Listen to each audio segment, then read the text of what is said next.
The snow had been falling for 3 days straight, turning the Montana landscape into an endless white wilderness. Jacob Hartley stood at his cabin window, watching the storm rage on, wondering if this winter would be the one that finally broke him. At 42 years old, he'd survived worse. The war, the loss of his wife and infant daughter to fever 5 years ago, the endless, crushing loneliness that followed. But something about this particular storm felt ominous, like nature herself was testing him one more time. He turned away from the window, adding another log to the fire. The cabin was small but sturdy, built with his own hands after he'd given up on society and moved to this remote corner of the territory.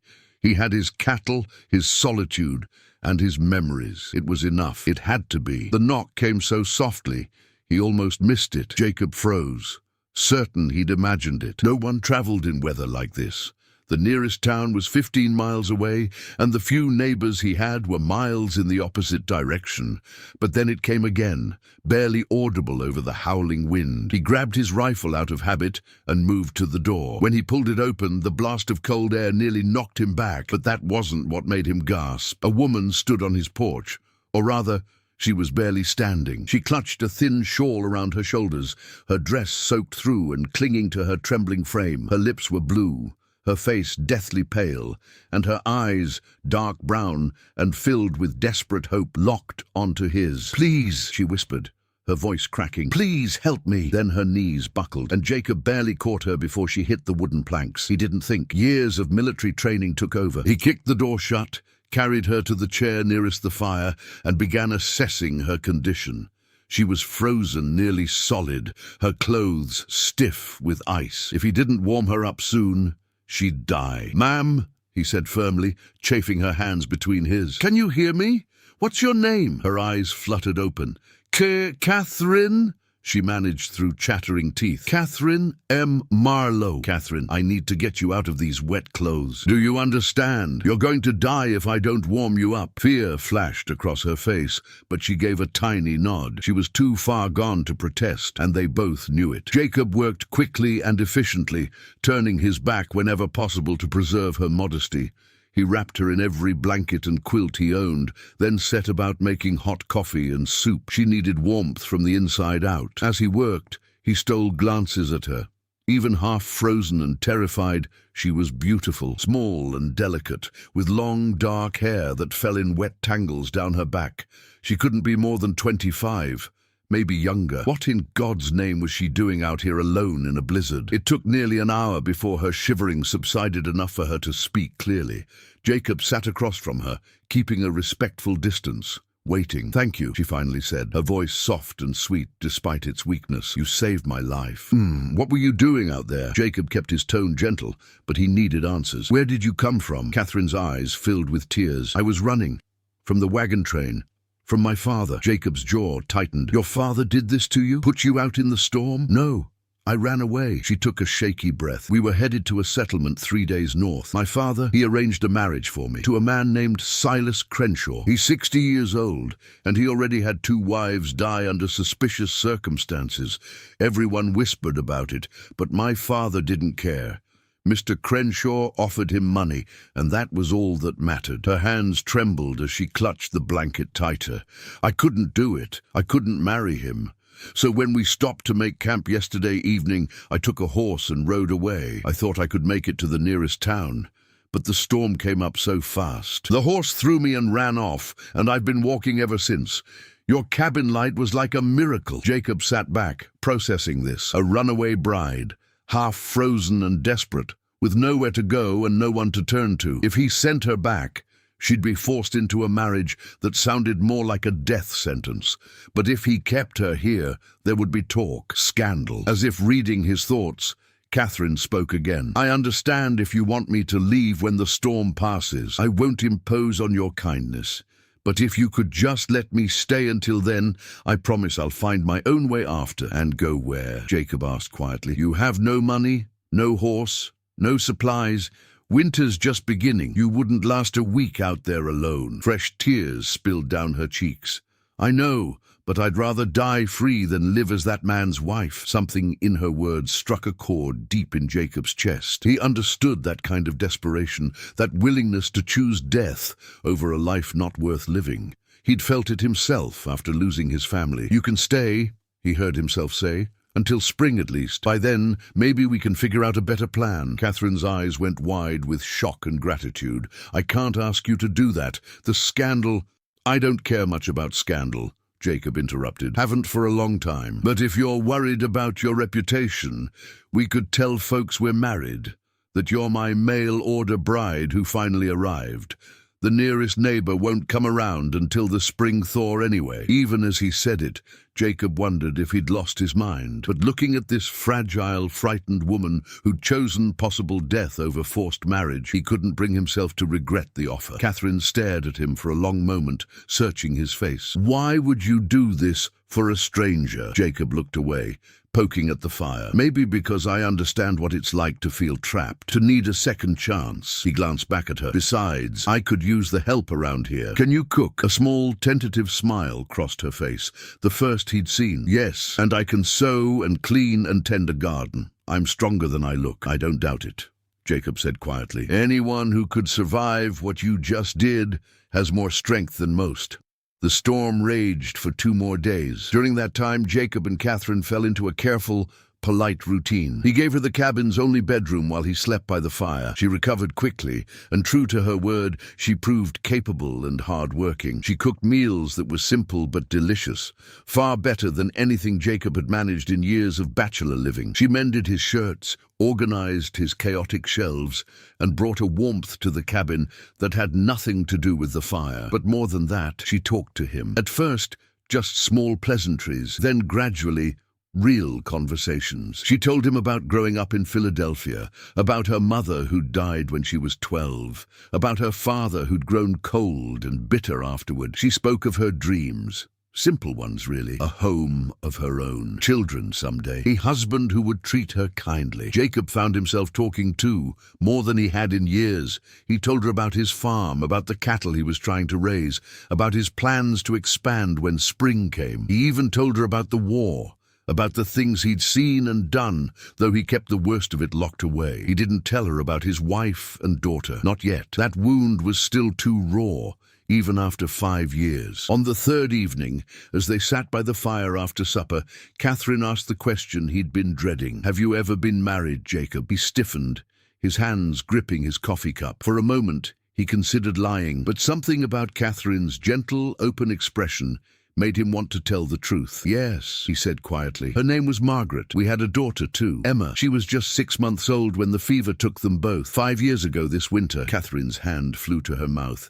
"Oh, Jacob, I'm so sorry. It's why I came out here," he continued, the words flowing now that he'd started. "I couldn't stay in town, couldn't stand the pity in everyone's eyes, and I couldn't," his voice broke, "I couldn't walk past their graves every day." He felt her hand on his arm, small and warm. "You don't have to talk about it if it hurts too much." Jacob looked at her, really looked at her. In the firelight, her face was soft and compassionate, her dark eyes shining with unshed tears, but not for herself, for him, for his loss. "When was the last time anyone had cared about his pain?" "It's strange," he said softly. "I haven't talked about them in years.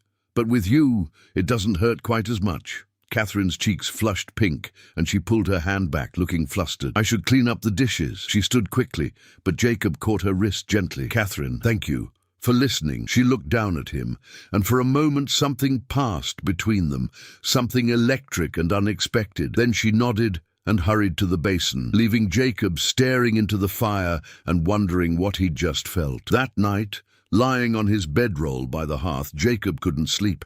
He kept thinking about the way Catherine's hand had felt on his arm, the way her voice sounded when she laughed at his dry observations, the way the cabin felt less like a tomb and more like a home with her in it. He was 42 years old. She was 23. He'd learned her age during their conversations. Too young for him, too refined, despite her current circumstances. She deserved better than a broken-down widower living in the middle of nowhere, but God help him, he was starting to care about her, and that terrified him more than any blizzard ever could. The storm finally broke on the 4th day, revealing a world transformed into a crystal wonderland. The snow was nearly 4 feet deep in places, and Jacob knew they'd be snowed in for weeks, maybe months. Catherine stood at the window, looking out at the pristine landscape with wonder. "It's beautiful," she breathed. "I've never seen so much snow." Jacob came to stand beside her, close enough to smell the lavender soap she'd used to wash her hair. "Beautiful and deadly. We'll need to dig out paths to the barn and the woodshed. The cattle will need tending, and we'll have to make sure we have enough provisions to last until the thaw." "Tell me what to do," Catherine said, turning to face him. "I want to help." "This isn't going to be easy," Jacob warned. "Winter out here is hard. Brutal even." Catherine lifted her chin. "I didn't come here looking for easy. I came looking for survival. And you've given me more than that already. Let me earn my keep." Pride flickered in Jacob's chest. She might be small, but she had the heart of a lion. Over the following weeks, they worked together to survive the winter. Catherine proved herself over and over. She learned to milk the cows, to collect eggs from the chickens, to help Jacob break ice from the water trough. Her hands grew red and chapped, despite the gloves he gave her, but she never complained. The first time she tried to milk Bessie, the old cow, Jacob stood behind her, guiding her hands. "Gentle but firm," he instructed, his chest pressed against her back, his arms bracketing hers. "She'll let you know if you're doing it wrong." Catherine's breath hitched at his nearness, at the warmth radiating from his large frame. "Like this?"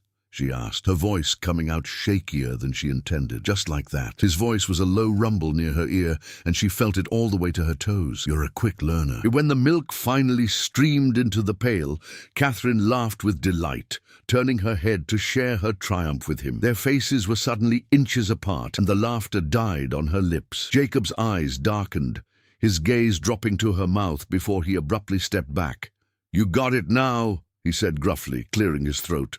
"I'll check on the other animals." He left quickly, and Catherine sat there on the milking stool, her heart racing, wondering if he'd felt it too, that electric pull between them. The days fell into a rhythm, but the awareness between them only grew stronger. Jacob found himself watching Catherine more than he should, captivating by the graceful way she moved, despite her small stature, the way she hummed while she worked, the way she bit her lip when she was concentrating on a task. One morning, about 3 weeks into her stay, Catherine woke before dawn with terrible cramps. She tried to be quiet, but Jacob heard her soft gasp of pain from his spot by the fire. "Catherine!" He was at the bedroom door in seconds. "What's wrong?" "It's nothing," she said, her voice tight. "Just my monthly courses. I'll be fine." Jacob felt his face heat. "I'll make you some willow bark tea. It helps with the pain." 20 minutes later, he brought her the steaming mug, along with a hot brick wrapped in cloth for her to hold against her stomach. Catherine looked up at him with tears in her eyes, not from pain, but from the simple kindness of the gesture. "Thank you," she whispered. "My father never—" "Men don't usually—" "Your father was a fool," Jacob said quietly. "There's no shame in a natural thing, and there's no reason you should suffer if I can help." He turned to leave, but Catherine caught his hand. "Jacob, wait. Would you stay just for a little while? I don't want to be alone." So Jacob sat in the chair beside the bed, and they talked as the sun rose. She told him about her childhood, about the mother she barely remembered, about feeling invisible in her father's house after her mother died. He told her about growing up on a farm in Missouri, about the war, about the nightmares that still woke him sometimes. "Do you have them often?" Catherine asked. "The nightmares? Not as much anymore," Jacob admitted. "Since you've been here, actually. I sleep better." "So do I," Catherine said softly. "For the first time in months, I'm not afraid when I close my eyes." Their eyes met, and something shifted between them, something deep and profound that went beyond gratitude or convenience. In the evenings, they fell into a routine that became the highlight of Jacob's days. She would cook while he tended the animals. Then they'd eat together, talking about their days, their pasts, their hopes. Sometimes she'd read aloud from his small collection of books while he whittled or repaired tools. One night, she was reading from a collection of poetry when she came across a particularly romantic verse. Her voice faltered, and a blush crept up her cheeks. "Go on," Jacob encouraged, his eyes twinkling with amusement. Catherine cleared her throat and continued, her voice soft. "I loved you first, but afterwards your love, outsoaring mine, sang such a loftier song." Jacob set down his whittling and leaned forward, elbows on his knees. "That's beautiful. Read it again." She did, And this time when she looked up, he was watching her with an intensity that made her breath catch. The firelight played across his features, highlighting the strong line of his jaw, the silver threading through his dark hair, the warmth in his eyes that she'd never seen directed at anyone else. "Jacob," she whispered, setting the book aside. "What are we doing?" "I don't know," he admitted, his voice rough, "but I know I've never felt this way before. Not even—" He stopped himself, but Catherine understood. "Not even with her. With Margaret?" Jacob shook his head slowly. "What I felt for Margaret was real, but it was young love, easy love. This, whatever this is between us, it's different. Deeper, like we're two broken pieces that somehow fit together perfectly." Catherine rose from her chair and crossed to him. She was trembling slightly as she reached out and touched his cheek. "I feel it too, and it terrifies me." Jacob caught her hand, pressing it more firmly against his face, his eyes closing briefly at the contact. "Why does it terrify you?" "Because I've never wanted anything as much as I want this. Want you, and I'm afraid if I reach for it, it'll slip through my fingers like smoke." His eyes opened, blazing with emotion. "I'm not smoke, Catherine. I'm flesh and blood, and I'm right here. I'm not going anywhere." But instead of kissing her like she hoped he would, Jacob gently guided her back to her chair. "But we need to do this right. You deserve that. You deserve courting and respect and—" "What if I don't want to wait?" Catherine interrupted, her voice stronger now. "What if I want to stop being afraid and just reach for happiness?" "Then we'll reach for it together," Jacob promised, "but slowly, carefully. Because once I start touching you the way I want to, I won't be able to stop. And you need to be sure, Catherine, completely sure." She nodded, understanding his restraint even as her body protested it. He was protecting her even from himself, even from her own desires. Other times, they'd simply sit in comfortable silence, watching the fire. But it was never truly silent. The air hummed with unspoken words, with growing desire, with the knowledge that something profound was building between them. One particularly cold night, about 5 weeks into her stay, the fire began to die down. Catherine was already in bed, but she heard Jacob cursing softly as he tried to coax more warmth from the remaining embers. "Jacob," she called out. "What's wrong?" "Nothing. Go back to sleep. The wood's just damp. It'll catch eventually." But an hour later, Catherine could hear his teeth chattering. She got out of bed, wrapping a quilt around herself, and found him huddled by the fireplace, his lips tinged blue. "That's it," she said firmly. "You're freezing. Come to bed." "Catherine, I can't." "Yes, you can. I'm not letting you freeze to death out here because of some misguided sense of propriety. The bed is big enough for both of us. We'll keep the quilt between us if you want, but you're coming to bed. Now." Jacob looked like he wanted to argue, but another violent shiver ran through him. Finally, he nodded and followed her to the bedroom. They lay on opposite sides of the bed, a thick quilt separating them as promised. But the cold was so intense that Catherine could still feel Jacob shaking beside her. "This is ridiculous," she muttered, and before he could protest, she removed the dividing quilt and moved closer, pressing her back against his chest. "Body heat is more efficient this way. Now put your arm around me before we both freeze." Jacob hesitated for only a moment before his arm came around her waist, pulling her snugly against him. His body was like ice at first, but gradually their combined warmth began to build. "Better?" Catherine asked softly. "Yes." Jacob breathed against her hair. "Thank you." They lay there in the darkness, and Catherine had never felt safer or more content. She could feel Jacob's heart beating against her back, could feel his breath stirring her hair, could feel the strength in the arm wrapped around her. "Catherine," Jacob murmured sleepily, "I need you to know something." "What?" "You've become essential to me.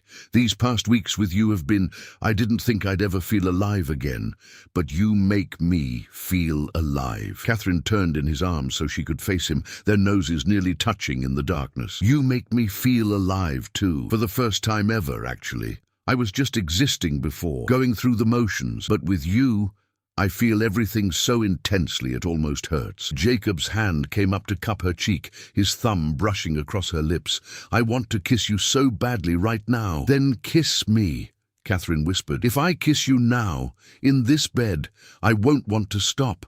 And you deserve better than that for your first time. What if this is what I want?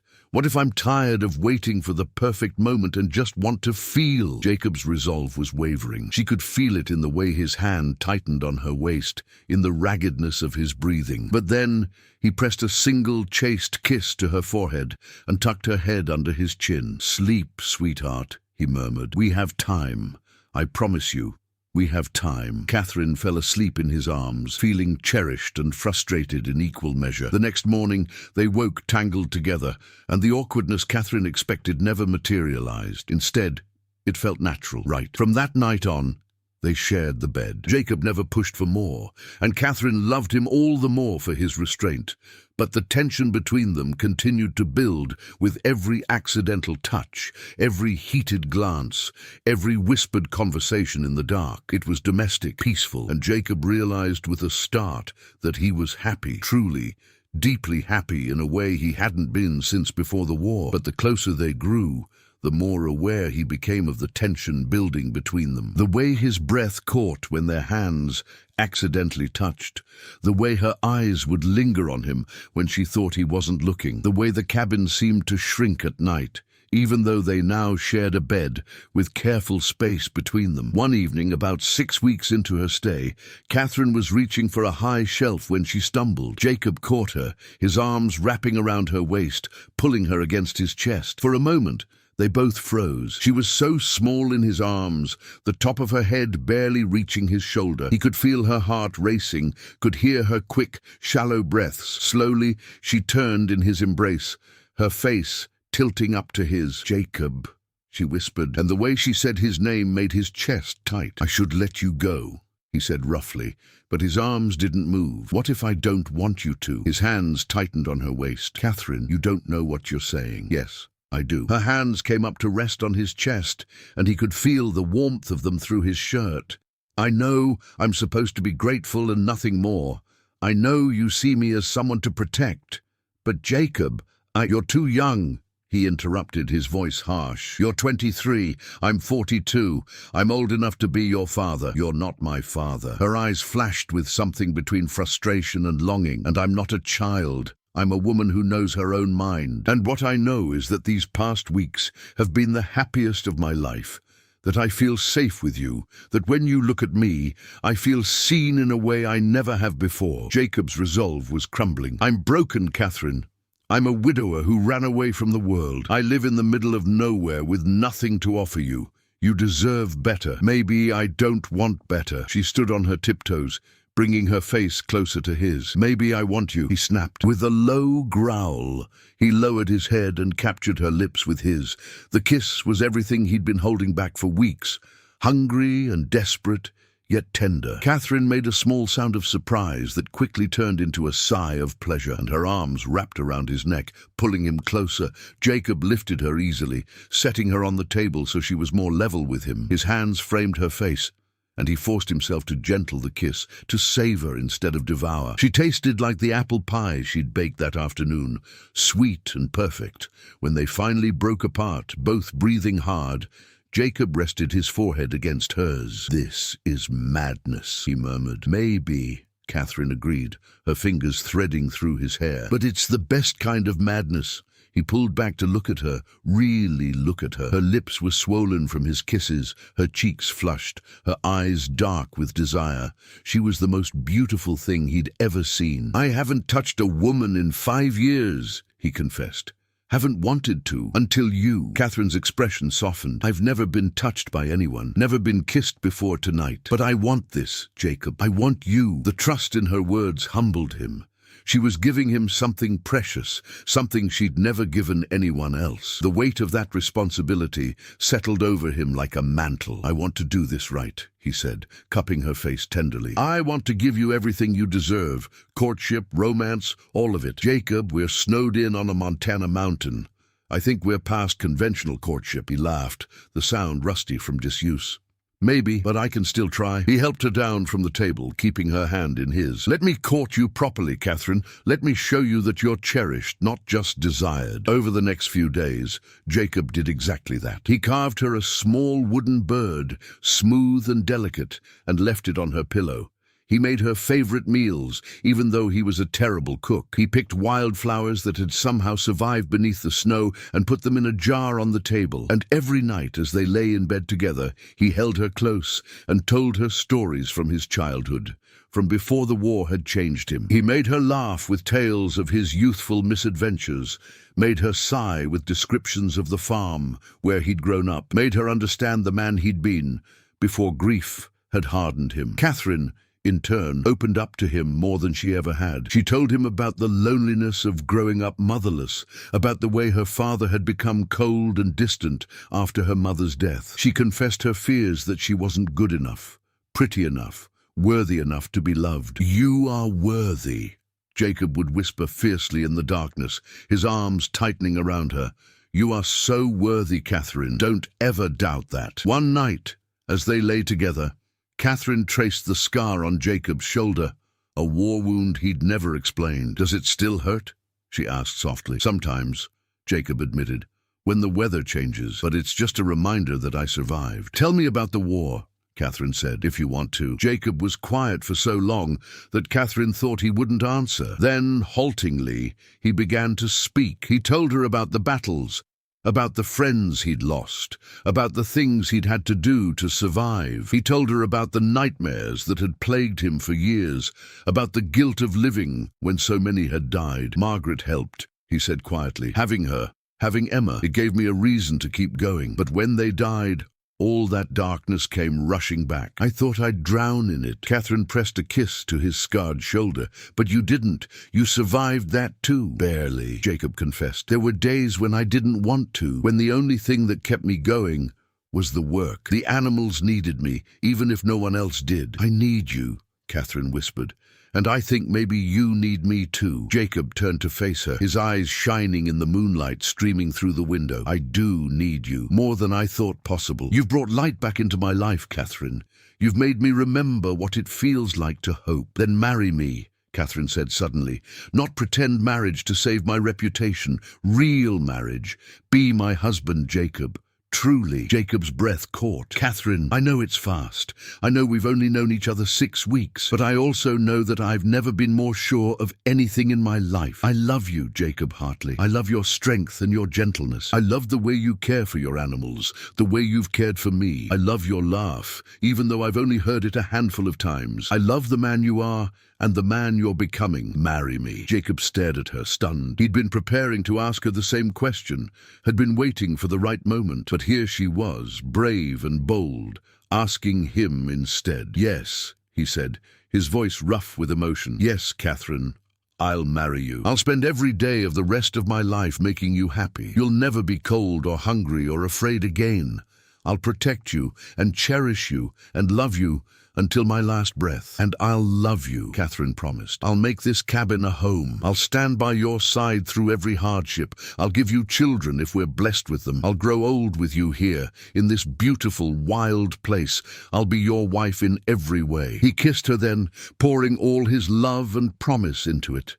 This kiss was different from the one at the table. It was slower, deeper, a sealing of vows not yet spoken aloud. When they broke apart, Catherine was smiling through her tears. "So, when do we get married?" Jacob sat up, running a hand through his hair. "That's the problem. There's no preacher within 100 miles. We can't get married officially until spring at the earliest." "Then we'll do what you suggested before," Catherine said, sitting up beside him. "Common law marriage. We'll make our vows to each other before God, and that will be enough." Jacob looked at her searchingly. "Are you sure? Because once we do this, once we make those promises, there's no going back for me. You'll be mine, and I'll be yours, in every way." "I've never been more sure of anything," Catherine said firmly. That night, Jacob gave Catherine his bed and returned to his spot by the fire. But this time, it wasn't out of propriety alone. It was out of respect. She'd said yes to his proposal, but she deserved a proper wedding before anything else happened between them. The next morning, he woke to find her sitting by the fire, wrapped in a quilt, watching him with a soft smile. "Good morning," she said. "Morning." He sat up, running a hand through his disheveled hair. "Sleep well?" "No," she admitted. "I kept thinking about you out here alone. I've slept in worse places. That's not the point," She bit her lip. "Jacob, about what you said last night. Did you mean it?" "Every word." "Then we have a problem." She took a deep breath. "There's no preacher within 100 miles. We can't get married until spring at the earliest." Jacob considered this. "There's something called a common law marriage. If we declare ourselves husband and wife, live as such, and present ourselves to the community that way, it's legally binding in this territory." "Live as such," Catherine repeated quietly. "What does that mean exactly?" Their eyes met, and the air between them seemed to crackle. "It means sharing a life, a home, a bed." Jacob's voice was rough. "But only if that's what you want, Catherine. I won't rush you. We can wait until we can get to a proper preacher, if that's what you prefer." Catherine stood, the quilt falling away. She was wearing one of his shirts as a nightgown, and it fell to her knees, making her look impossibly young and vulnerable. But her voice was steady when she spoke. "I don't want to wait. I've spent my whole life waiting for my life to begin, waiting for my father to love me, waiting for something better that never came. I don't want to wait anymore." She crossed to him, holding out her hand. "I, Catherine Marlowe, take you, Jacob Hartley, as my husband. From this day forward, for better or worse, richer or poorer, in sickness and in health." Jacob rose, taking her hand in his much larger one. "I, Jacob Hartley, take you, Catherine Marlowe, as my wife. I promise to love you, protect you, and honor you all the days of my life." They stood there, hands clasped, eyes locked, making vows more sacred than any church ceremony could have offered. "We're married now," Catherine whispered. "We're married now," Jacob agreed. He swept her into his arms, carrying her to the bedroom. At the threshold, he paused. "Are you sure?" "I've never been more sure of anything." The next few months passed in a blur of happiness Jacob had never thought he'd feel again. They truly became husband and wife in every sense, and Jacob discovered that loving Catherine wasn't a betrayal of Margaret's memory. It was proof that the heart could heal, that second chances were real, that life could still hold joy. Catherine bloomed under his care and affection. Her cheeks grew rosy. Her laughter came easily, and the haunted look in her eyes faded. She transformed the cabin into a true home, adding small touches that made it welcoming and warm. But as winter began to loosen its grip, and the snow started to melt, a new worry crept into Jacob's mind. What if her father came looking for her? What if the wagon train had reported her disappearance? What if someone tried to force her back into that arranged marriage? One night, as they lay in bed, Catherine curled against his side. He voiced his concerns. "I won't let anyone take you," he said fiercely. "I don't care who they are or what claims they think they have. You're mine now." Catherine propped herself up on her elbow, looking down at him. "And you're mine. But Jacob, we need to be practical. When spring comes, we'll need to go into town for supplies. People will have questions. Let them question. We're legally married. Common law is recognized here. But we have no paperwork, no witnesses.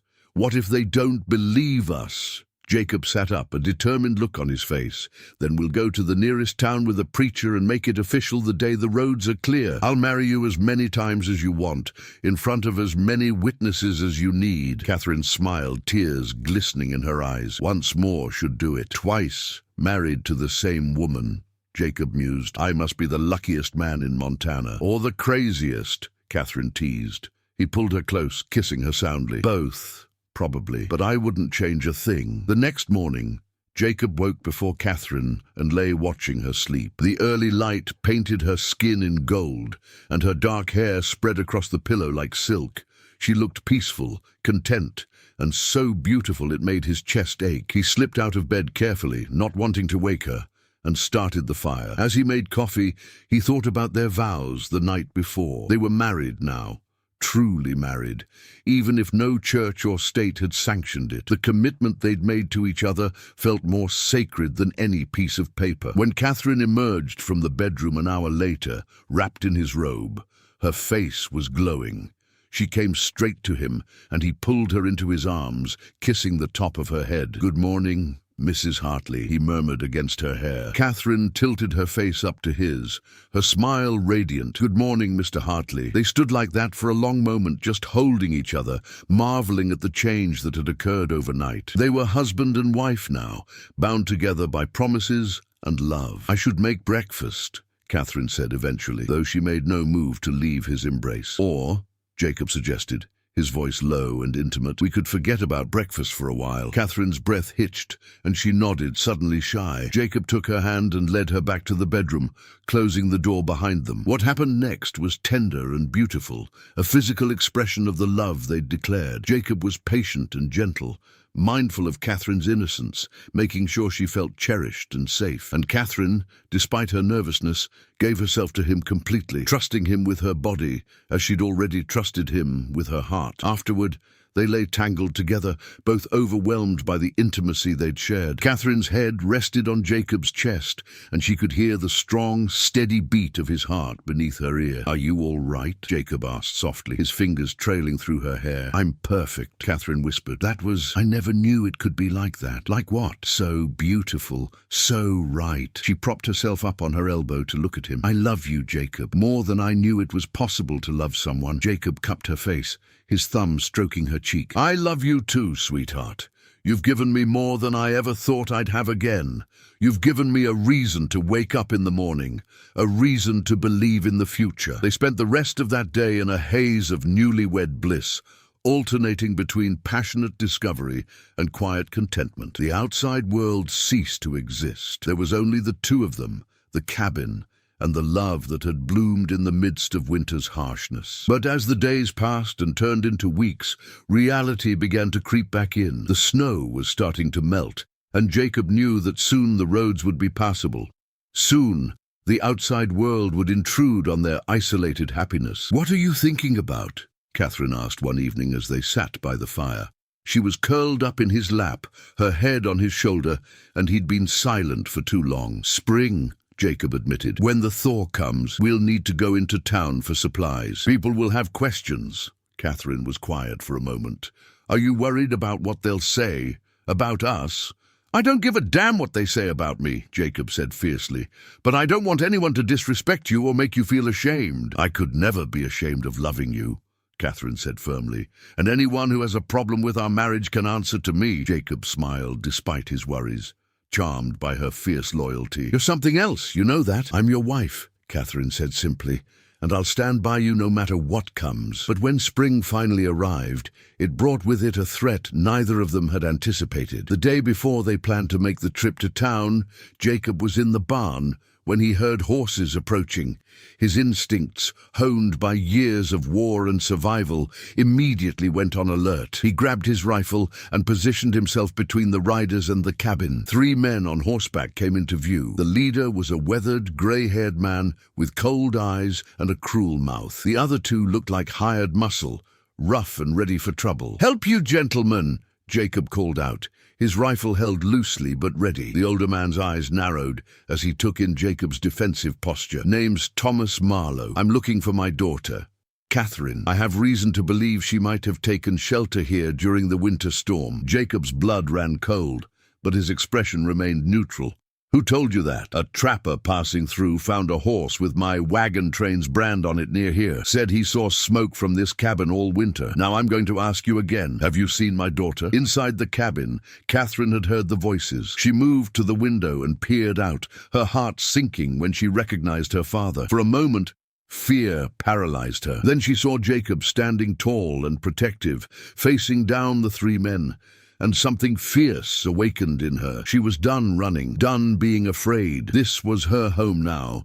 Jacob was her husband, and she would not let her father take that away from her. She walked outside onto the porch, her chin high, her hands steady, despite the fear coursing through her veins. "Hello, Father," she said quietly. Thomas Marlowe's face went red with rage. "Catherine, get over here this instant. We're leaving." "No." Her voice was soft but firm. "What did you say to me?" "I said no. I'm not going anywhere with you." Thomas dismounted, his face furious. "You will do as I say. You're my daughter, and you're going to fulfill your obligation to Mr. Crenshaw. He's paid good money for you, and you're going to marry him just as we agreed." Jacob stepped forward, putting himself between Thomas and Catherine. "She's not going anywhere. Catherine is my wife. We were married this winter." "Your wife?" Thomas laughed harshly. "That's impossible. She ran away from her betrothal. Any marriage she entered into is invalid." "Not in this territory," Jacob said calmly, though his knuckles were white on the rifle. "Common law marriage is legal here. We've been living as husband and wife since November. She's mine, Marlowe, and I protect what's mine." One of the hired hands moved his hand toward his gun, but Jacob's rifle came up faster. "I wouldn't. I'm a veteran, and I don't miss. And I promise you, if you try to take her, there will be bloodshed. Is that really what you want?" Thomas's eyes narrowed as he assessed Jacob. He saw a man who'd seen combat, who wouldn't hesitate to defend what was his, and he saw genuine love and determination in both Jacob and Catherine's faces. "Father, please," Catherine said, moving to stand beside Jacob, her hand finding his. "I'm happy here, happier than I've ever been. Can't you just let me go? Can't you just want me to be happy?" "Happy?" Thomas spat the word. "What do you know about happiness? You're a foolish girl who threw away a good match for some dirt farmer in the middle of nowhere." "That dirt farmer saved my life," Catherine shot back, her voice growing stronger. "He gave me shelter when I would have died in the snow. He's treated me with more kindness and respect in 4 months than you showed me in 23 years. I love him, Father. I love him more than anything, and I'm staying with him." Thomas looked between them, his expression calculating. He could see that Catherine meant every word, that she wouldn't come willingly, and he could see that Jacob was prepared to fight, possibly to the death, to keep her. "You're making a mistake," Thomas said coldly. "Winter out here nearly killed you once. It'll kill you both eventually." "Maybe," Jacob said, "but we'll face it together. Now get off my land before I forget my manners. I could have the law on you.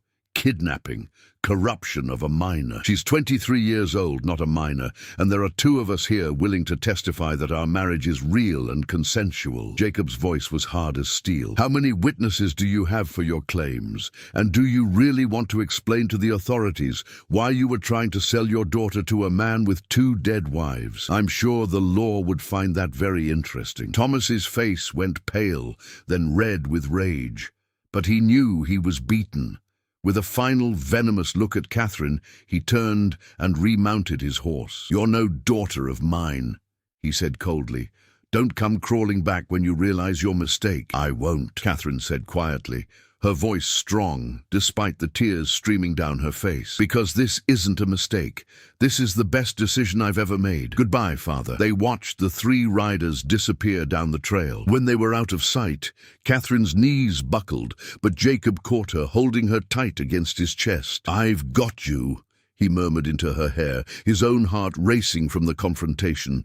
"You're safe. I've got you." Catherine clung to him, shaking with a mixture of fear, relief, and grief. He really meant it. "I'm not his daughter anymore." "Then he's the biggest fool in Montana," Jacob said fiercely, pulling back to cup her face in his hands. "Because you're the most precious thing in the world, and he just threw you away. But that's his loss, Catherine. Not yours." "I know," she whispered. "I know I'm better off without him, but it still hurts." Jacob kissed her forehead, her cheeks, her lips. "Let it hurt. Grieve for the father you deserved but never had. I'll be right here, holding you through all of it." They stood there in the yard, holding each other as the spring sun warmed the land around them. Catherine cried for the childhood she'd lost, for the father who'd never loved her the way she deserved, for the final severing of those family ties. But she also felt relief, liberation. For the first time in her life, she was completely free, free to love Jacob without fear or guilt, free to build a life on her own terms, free to be truly, completely happy. That night, as they lay in bed, Catherine was quiet and pensive. Jacob held her close, giving her space to process everything that had happened. "Jacob," she said finally, "can I ask you something? Anything? Do you think, when we have children someday, do you think I'll be a good mother, even though I don't have a good example to follow?" Jacob turned her in his arms so he could see her face in the moonlight. "Catherine, you're going to be an amazing mother. You're kind and patient and loving. You'll give our children everything you never had: love, security, acceptance." "Our children," Catherine repeated softly, a small smile playing at her lips. "I like the sound of that." "Me too," Jacob admitted. "I never thought I'd have that chance again. But with you, I want it all. A family, a real home, a future." Catherine kissed him softly. "Then that's what we'll build together." The next day, they rode into town together. The preacher was an old man named Reverend Walker, who'd seen enough of life not to ask too many questions when Jacob explained they wanted to make their common-law marriage official. "You got witnesses?" he asked. Jacob looked around the small church. An elderly woman was dusting the pews. "Ma'am," Would you mind? The woman, who introduced herself as Mrs. Patterson, was delighted to help. She even produced 2 more witnesses, her husband and the general store owner. The ceremony was simple but perfect. Jacob had spent some of his saved money on a simple gold band for Catherine's finger, and when he slipped it on, his hands were shaking. "With this ring, I thee wed," he said, his voice rough with emotion. Catherine's eyes were shining as she repeated her own vows. When Reverend Walker pronounced them husband and wife, Jacob kissed her softly, mindful of their audience, but poured all his love into it nonetheless. Mrs. Patterson wiped her eyes. "Such a lovely couple. How did you 2 meet?" Catherine and Jacob exchanged a glance, and she smiled. "He saved my life in a snowstorm." "And she saved mine in return," Jacob added quietly. After the ceremony, they filed the marriage certificate with the territorial office, making it official in every possible way. No one could question their union now. On the ride back to the cabin, Catherine was quiet, her hand resting on Jacob's thigh as he drove the wagon. "What are you thinking about?" he asked. "The future," she said softly. "I know it won't be easy. The winters are hard, and life out here is uncertain. But I'm not afraid anymore. Neither am I." Jacob covered her hand with his. "Whatever comes, we'll face it together." "Together," Catherine agreed. That night, as they lay in bed, Catherine stirred against him. "Jacob, can I ask you something? Anything. Do you think someday we might have children?" Jacob's breath caught. He hadn't allowed himself to think about it, too afraid of jinxing the happiness he'd found, but hearing Catherine voice the hope made it real. "I'd like that," he said carefully, "if it happens. But even if it doesn't, you're enough for me, Catherine. More than enough." She turned in his arms, kissing him. "You're enough for me too. But I think Margaret and Emma would be happy, knowing you found love again, knowing you built a new family." It was the first time she'd said their names, and Jacob felt something break open in his chest. The last piece of grief that had been holding him back released its grip. "Thank you," he whispered. "For what?" "For understanding, for not being threatened by their memory. They were part of making you who you are," Catherine said simply. "How could I resent that? Besides, I like to think they're watching over us. Glad you're not alone anymore." Jacob pulled her close, overwhelmed by how much he loved this woman. "How did I get so lucky?" "We both got lucky," Catherine corrected. 2 lost souls finding each other in the storm. The next day, they rode into town together. The journey took several hours, and Catherine was nervous about meeting people, about what they would think of her. But Jacob held her hand the entire way, his presence a steady anchor. The town of Millerville was small but bustling with the energy of spring. People stopped to stare at the newcomer, their curiosity evident. Jacob ignored them, helping Catherine down from the wagon with gentle care. "We need to see the preacher first," he said. "Make this official." The preacher was an old man named Reverend Walker, who'd seen enough of life not to ask too many questions when Jacob explained they wanted to formalize their common-law marriage. Catherine liked him immediately. He had kind eyes and a gentle manner that reminded her of what a father should be. "You got witnesses?" he asked. Jacob looked around the small church. An elderly woman was dusting the pews. "Ma'am, would you mind?" The woman, who introduced herself as Mrs. Patterson, was delighted to help. She even produced 2 more witnesses, her husband and the general store owner, a rotund man named Mr. Hendricks. The ceremony was simple but perfect. Jacob had spent some of his saved money on a simple gold band for Catherine's finger, and when he slipped it on, his hands were shaking. "With this ring, I thee wed," he said, his voice rough with emotion. "I promise to love you, honor you, and cherish you all the days of my life." Catherine's eyes were shining as she repeated her own vows. When Reverend Walker pronounced them husband and wife, Jacob kissed her softly, mindful of their audience, but poured all his love into it nonetheless. Mrs. Patterson wiped her eyes with a handkerchief. "Such a lovely couple. How did you 2 meet?" Catherine and Jacob exchanged a glance, and she smiled. "He saved my life in a snowstorm, and she saved mine in return," Jacob added quietly, squeezing her hand. After the ceremony, they filed the marriage certificate with the territorial office, making it official in every possible way. No one could question their union now. No one could try to separate them. As they walked back to the wagon, Catherine felt lighter than she had in months. The fear that had been haunting her since her father's visit was finally gone. She was truly, legally irrevocably married to the man she loved. Mrs. Hartley, Jacob said, testing out the name. Catherine Hartley. It suits you. I think so too, Catherine agreed, slipping her hand into his. But before they could leave town, Mrs. Patterson hurried after them. Wait! I was hoping you might come to the church social next month. It would be wonderful to get to know you both better, and the other ladies would love to meet Catherine. Catherine looked up at Jacob uncertainly. We don't have to. We'd be honored, Jacob interrupted, surprising both Catherine and himself. He'd avoided social gatherings for years, but for Catherine, he would make the effort. She deserved friends, community, a normal life. Mrs. Patterson beamed. Wonderful. It's the last Saturday of the month. We start at 2:00. On the ride back to the cabin, Catherine was quiet, lost in thought. Jacob glanced at her several times before finally asking, What are you thinking about? About how much my life has changed, Catherine said softly. 4 months ago, I was running through a blizzard, terrified and alone, certain I was going to die. And now I'm married to a wonderful man. I have a home. I have hope for the future. It almost doesn't seem real. It's real, Jacob assured her, bringing her hand to his lips. And it's only going to get better. I promise you that. True to his word, Jacob began making improvements to the cabin and the homestead. With Catherine's input, he added a small addition to the cabin, a real kitchen with a proper stove that she'd admired in the general store. He built her a chicken coop twice the size of the old one and surprised her with 6 new laying hens. Catherine, for her part, transformed their home. She made curtains for the windows, planted flowers around the porch, and started an ambitious vegetable garden. She also began baking bread and pies to sell in town, creating a small income of her own. You don't have to do that, Jacob protested when she told him her plan. I can provide for us. I know you can, Catherine said, kissing his cheek. But I want to contribute too. I want to build this life together, not just live in the one you've already made. Jacob pulled her into his arms, overwhelmed by how much he loved her. Have I told you lately how amazing you are? Not in the last hour, Catherine teased, wrapping her arms around his neck. You're slipping, Mr. Hartley. He kissed her soundly. Let me make up for that. The church social, when it arrived, was both intimidating and wonderful. Catherine met women who would become her friends.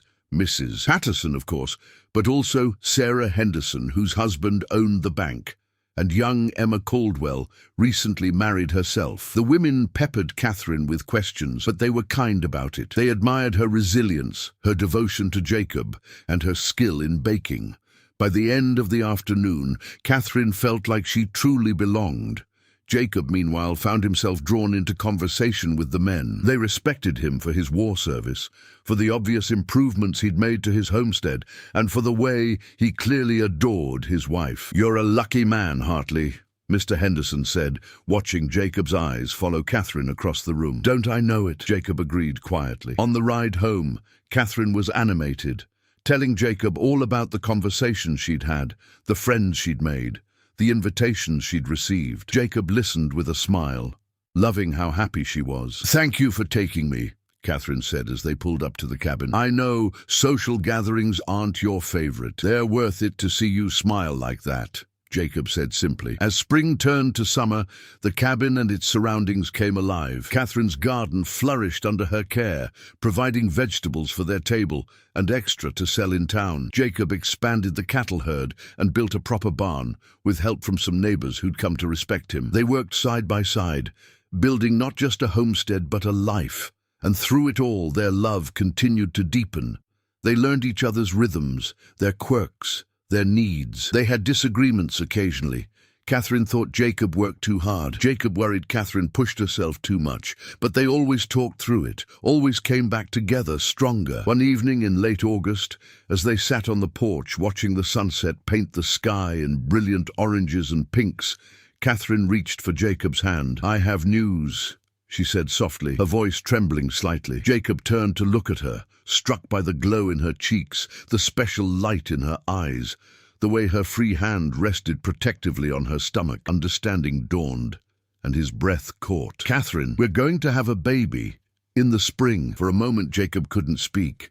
Joy, fear, hope, and love crashed over him in waves so intense he felt dizzy. The last time he'd heard those words, he'd lost everything, but this time would be different. It had to be. He pulled Catherine into his arms, holding her like she was the most precious thing in the world, which she was. "Are you sure? I've missed my courses twice now, and I've been feeling sick in the mornings. Mrs. Patterson noticed at church last week and asked me privately. She says all the signs are there. Are you happy?" Jacob asked, pulling back to search her face. He needed to know this was what she wanted. "Happy doesn't even begin to cover it," Catherine said, tears streaming down her face. "I'm terrified and thrilled and overwhelmed and so happy. We're going to be parents, Jacob." Jacob cupped her face in his hands, his own eyes wet with tears he didn't bother to hide. "You've given me everything, Catherine. A home, love, hope, and now this. I don't deserve you." "Yes, you do," Catherine said firmly, covering his hands with hers. "You deserve all the happiness in the world, and I'm going to spend the rest of my life making sure you have it." That night, as they lay in bed, Jacob's hand rested on Catherine's still, flat stomach, marveling at the life growing there. "I'm scared," he admitted quietly. "What if something goes wrong? What if I lose you?" "You won't," Catherine said with more confidence than she felt. She knew the risks of childbirth, especially out here with limited medical care, but she also knew that fear couldn't be allowed to overshadow joy. "We're going to be fine.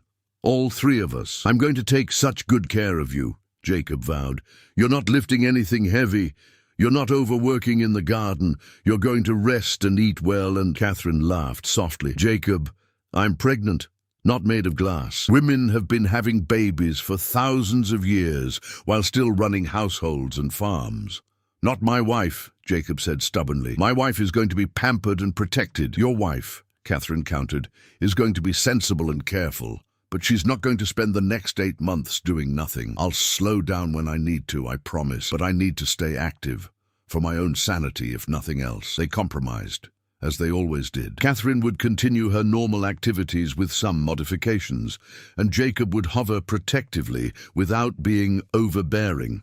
Mostly. As autumn arrived, bringing cooler temperatures and brilliant foliage, Catherine's pregnancy began to show. She bloomed with it, her skin glowing, her hair thick and shiny, her eyes bright with joy and anticipation. The women of Millerville rallied around her, offering advice, hand-me-down baby clothes, and support.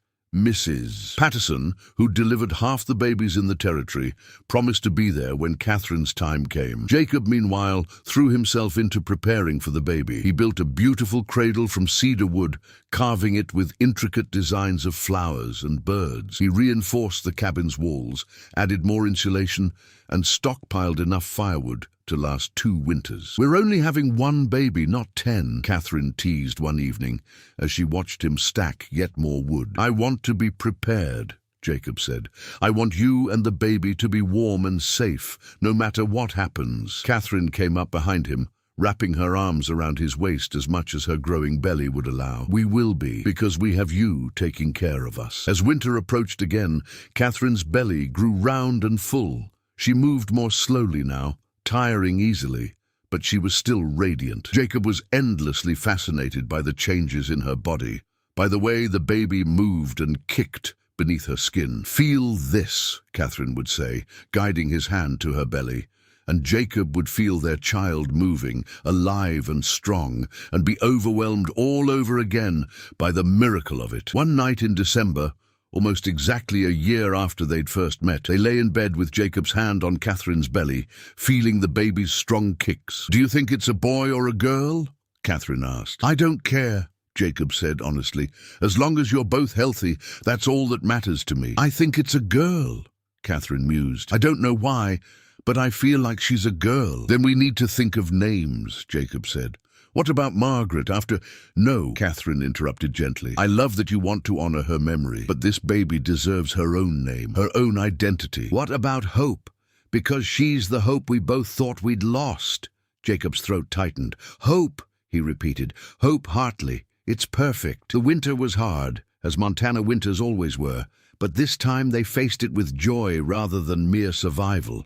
They were warm, well-fed, and full of anticipation for the spring that would bring their child. When the contractions started on a sunny April morning, Catherine was in the garden, planting the first seeds of spring. She straightened up slowly, her hand going to her belly as a wave of pain washed over her. "Jacob," she called, trying to keep her voice calm. "I think it's time." Jacob, who was mending a fence nearby, dropped his tools and ran to her. His face went pale when he saw her expression. "The baby! Now! Now!"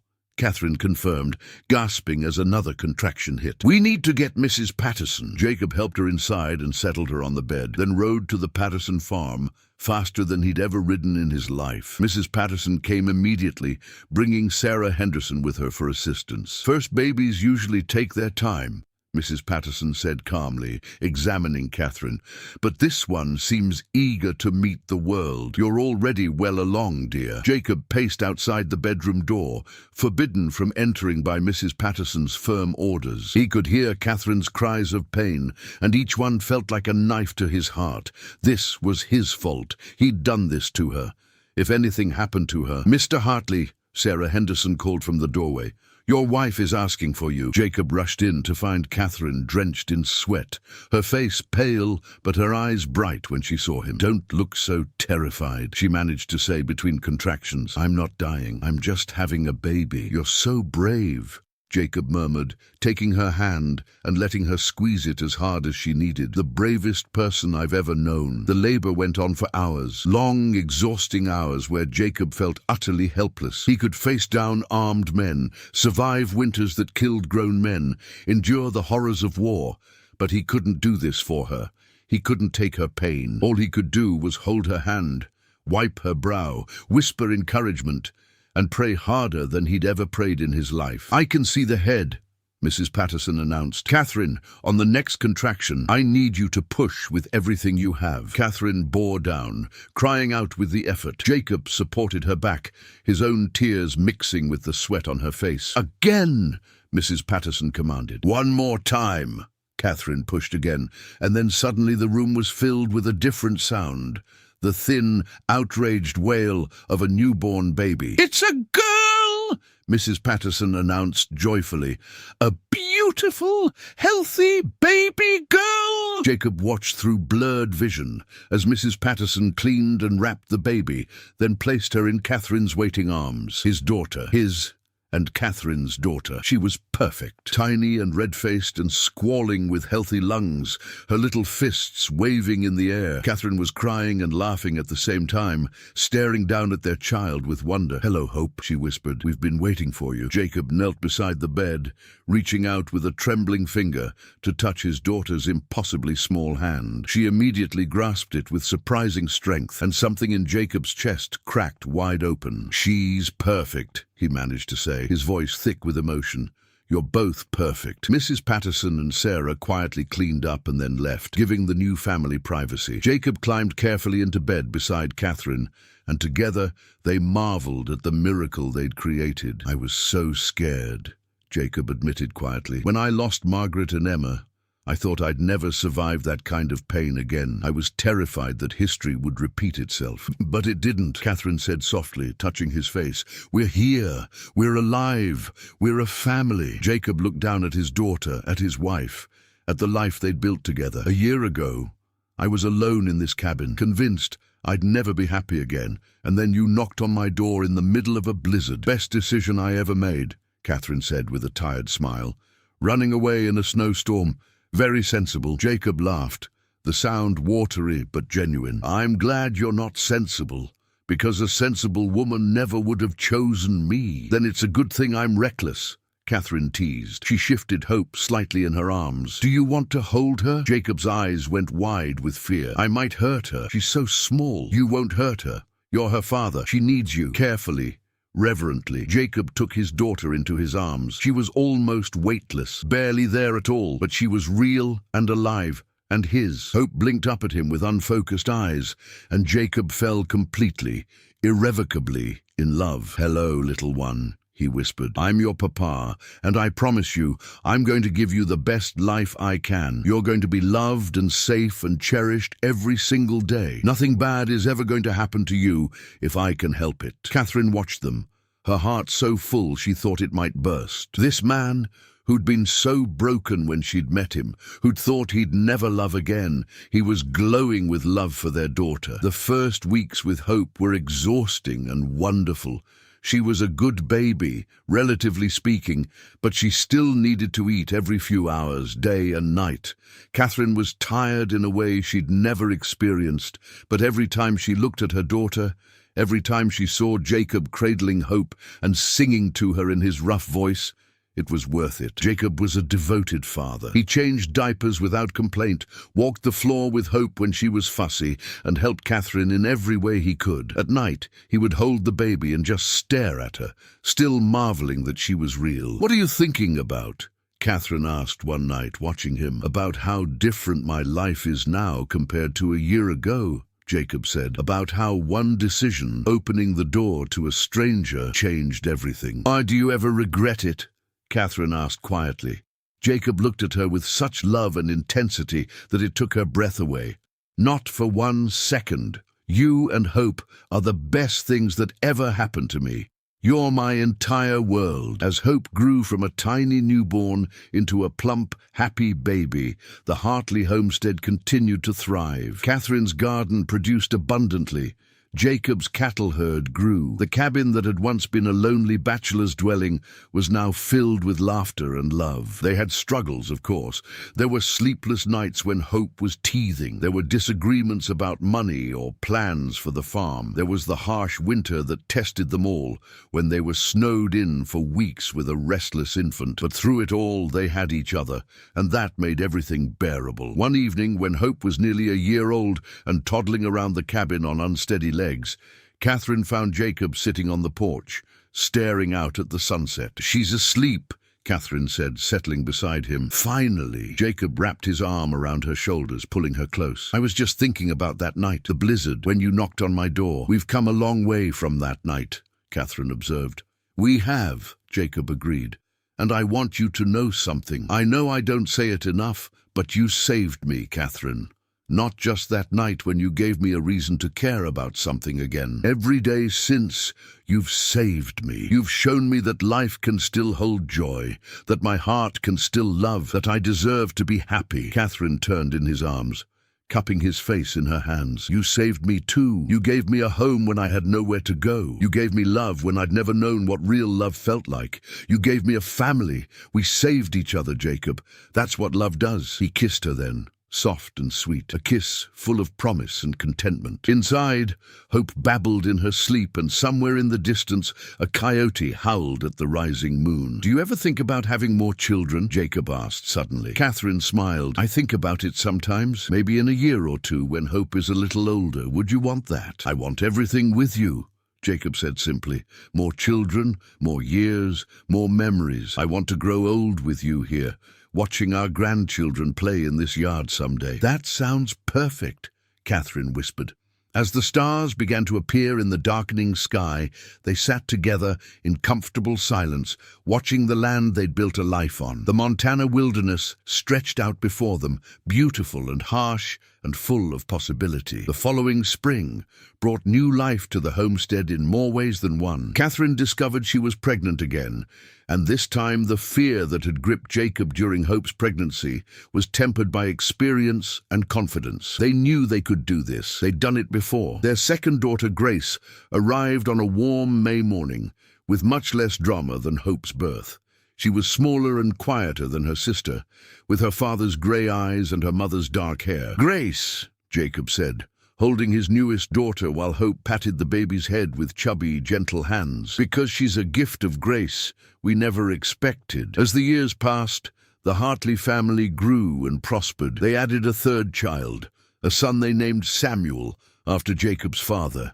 The cabin was expanded to accommodate their growing family, and the homestead became one of the most successful in the territory. Catherine never forgot where she'd come from, or how close she'd come to a very different life. Sometimes, On winter evenings, when the snow fell soft and white outside, she would tell her children the story of how she and their father had met. "Mama was running through a blizzard," Hope would say, now a bright girl of 6. "And Papa saved her," Grace would add, clapping her hands. "And then they got married and had us," Samuel would finish proudly. Catherine would smile and exchange a glance with Jacob over their children's heads. "That's right, and they lived happily ever after." "But it wasn't a fairy tale," Jacob would add, pulling Catherine close. "It was better than a fairy tale, because it was real, and it was real. The love they shared, the family they'd built, the life they'd created together, all of it was gloriously, beautifully real." On their 10th wedding anniversary, Jacob surprised Catherine with a picnic by the stream that ran through their property. The children were spending the day with the Pattersons, giving them rare time alone. "I can't believe it's been 10 years, Catherine marveled, leaning against Jacob's chest as they watched the water flow by. "Best 10 years of my life," Jacob said, "even counting the sleepless nights, the crying babies, the time Samuel broke his arm falling out of that tree." Catherine laughed. "Remember when Hope decided to give the chickens a bath? Or when Grace ate an entire pie and then got sick all over the new rug?" They laughed together, sharing memories of their life, their children, their journey together. As the sun began to set, painting the sky in brilliant colors, Jacob pulled a small box from his pocket. "I have something for you," he said. Inside was a delicate necklace with a small pendant shaped like a snowflake. Catherine gasped. "For the blizzard that brought you to me," Jacob explained. "I had the jeweler in town make it special, so you'd always remember that sometimes the most beautiful things come from the harshest storms." Catherine's eyes filled with tears as Jacob fastened the necklace around her neck. "It's perfect. But Jacob, you didn't have to." "I wanted to," he interrupted. "I want you to know every single day how much you mean to me. How grateful I am that you took a chance on a broken-down farmer in the middle of nowhere." "You were never broken," Catherine said fiercely. "You were healing, and I was honored to be part of that healing, just as you were part of mine." As the stars began to appear overhead, they lay together on the blanket, wrapped in each other's arms, counting their blessings and dreaming of the future. They would face more winters together, more storms, more hardships and joys and everyday miracles. But they would face it all together, the way they always had.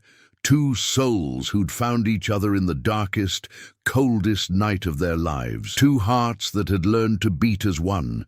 Two broken people who'd discovered that sometimes the best way to heal is to give your shattered pieces to someone who knows how to treasure them. And as Jacob looked at his wife, beautiful in the starlight, her hand resting over the snowflake pendant, he knew without a doubt that opening his door to a desperate stranger on a winter's night was the best decision he'd ever made, because that decision had given him everything that mattered: love, family, hope, a future worth living. And Catherine, looking up at the man who'd saved her in more ways than one, knew that running into a blizzard with nothing but faith and desperation had been the bravest thing she'd ever done, because it had led her home, to this place, to this man, to this life. Years later, when Jacob and Catherine were silver-haired and surrounded by not just their children, but their grandchildren, they would still tell the story of a desperate woman in a snowstorm, of a lonely man who opened his door, of two broken hearts that found healing in each other.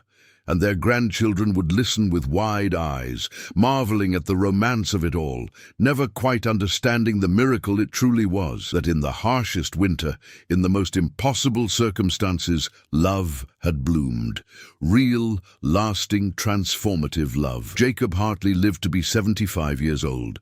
Catherine was with him at the end, holding his hand just as he'd held hers through every trial and triumph of their life together. "Remember that night," he whispered, his voice weak but his grip on her hand still strong.